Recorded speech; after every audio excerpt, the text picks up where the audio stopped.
गर्दीतही वाहनांच्या वर्दळीतून आपली स्कूटी हाकत ती मुलगी गल्लीतून पुढे आली. भिंतीच्या कडेला आपली ती स्कूटी उभी केली. हळूहळू आपल्या कुबड्या सावरल्या. सावकाश पाय खाली ठेवले. गर्दीतून ती सावकाश अलीकडे आली. आपले छोटेखानी धार्मिक व पूजा वस्तू विक्रीचे दुकान उघडलं. एक उदबत्ती पेटवून भक्तिभावाने देवाला दाखवली. माझे पाय आपसूक तिच्या दुकानाकडे वळले. तिची भवानी करून द्यावी या भावनेने. उदबत्ती पसंत करून पुड्याचे पैसे दिले. सहज विचारलं, किती कष्टातून हे दुकान चालवताय हो? कसं काय जमवता इतकं सारं? ती अस्फुट हसली आणि म्हणाली, देवावर भरोसा. देव कोणाचं वाईट करतो का कधी? दाणेवाल्याकडून दाण्याची पुडी खिशात कोंबत गडबडीतच लोकल पकडली. गाडीत गर्दी नव्हती हे आश्चर्यच. आसनावर बसलो आणि पुडी काढून एक एक शेंगदाणा तोंडात टाकत गेलो. डावीकडच्या आसनावर एकटंच बसलेलं ते जुनाट कपड्यातलं काळसर पोर. ते एकटक त्या दाण्याच्या पुडीकडे पाहत होतं. मग पुडीकडे बोट दाखवू लागला. तुला पाहिजे? त्याला विचारलं. त्याने कसाचाच उच्चार केला, होकारार्थी. ही घे. पुडी दिली त्याला. आश्चर्य आनंदाने डोळे विस्फारत तो मुका मुलगा विचित्रसा आवाज करत चित्कारला. पुडी हिसकावली आणि दाणे मटामट खाऊ लागला. जणू सारी श्रीमंती त्या पुडीत होती.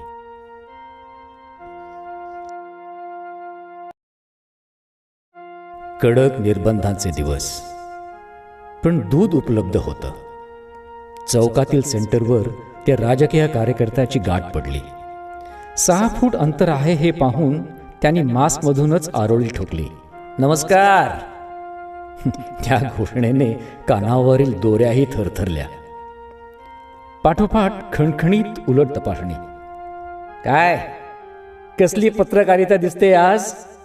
मीडिया नुसता आकडे आकडे आणि आकडेच देतोय. भला मेरे आकडे से तेरा आकडा बडा, अशी स्थिती. अहो, एखाद्या आजारावरून किती कंठशोष करावा मीडियाने. यामुळेच समाज मानसिकी शून्य झालाय, भयग्रस्त झालाय, किंग कर्तव्य विमूढ झालाय. अहो, इम्युनिटी काय म्हणता ना, ती यामुळेच डाऊन होते समाजाची. या आजाराने कोणी खपलं तर तो जणू देशाचा शत्रू. कोणी उचलायला काय बघायलाही धावत नाही. शाब्दिक भडीमार संपला आणि ते अचानक गप्प झाले. नीट पाहिलं, मास्कवरच्या डोळ्यात अश्रुबिंदू तरळल्याचा भास झाला. त्यांनी आपली दुधाची पिशवी चाचपली. सुरक्षित अंतर राखूनच वळले. चालू लागले.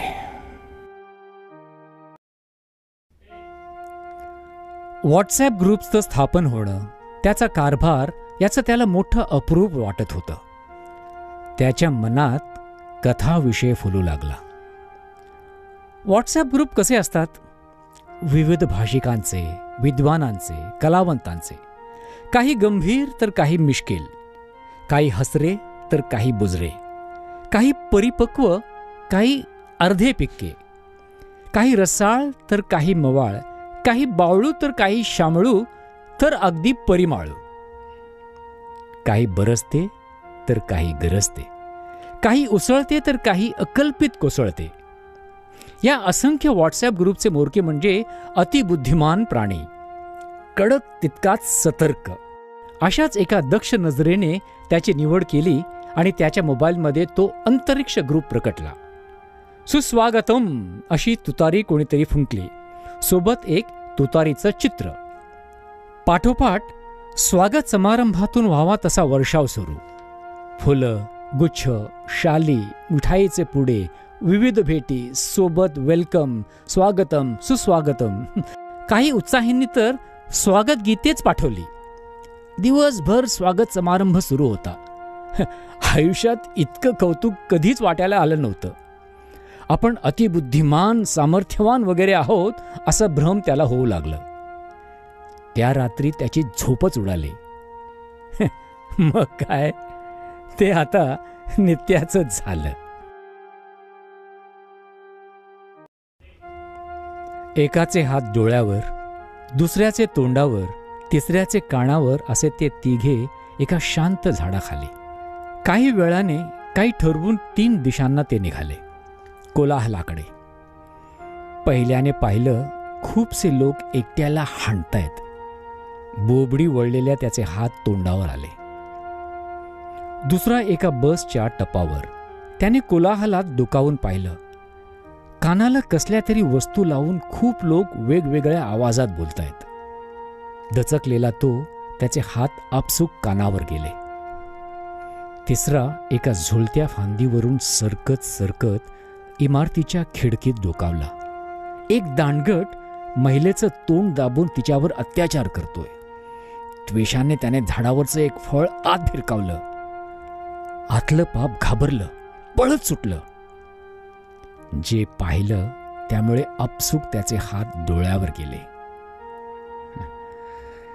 कोलाहलातून तिघे आपल्या शांत झाडाकडे परतले. मनात समान विचार होता. आपण माकडच राहिलो ते ठीकच झालं.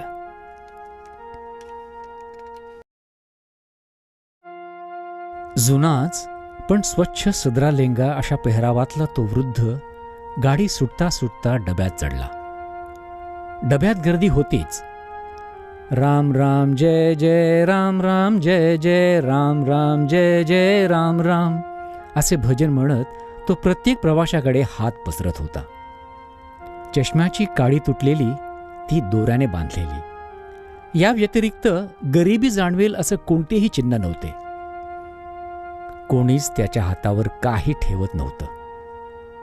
तो गर्दीतून वाट काढून पुढे पुढे सरकत आला. डब्यात दुसऱ्या टोकाकडे बसलेली एक व्यक्ती त्या वृद्ध राम राम जप करत्याकडे एकटक पाहत होती. स्टेशन नजीक येत होतं. गाडीचा वेग मंदावत होता.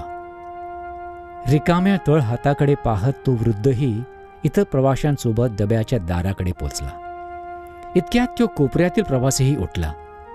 जलदीनेच त्या वृद्धाच्या पाठीशी आला. त्यांच्या खांद्यावर त्याने हात ठेवला.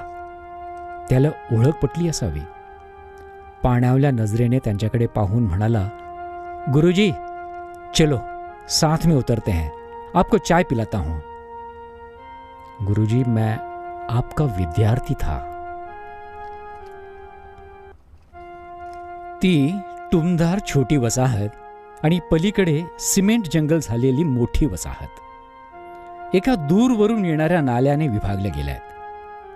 नाला सिमेंटच्या कट्ट्यांनी चांगला बांधून काढलेला, पण पर्यावरणाचा बट्ट्याबोळ करणाऱ्यांना त्याचे काय हो.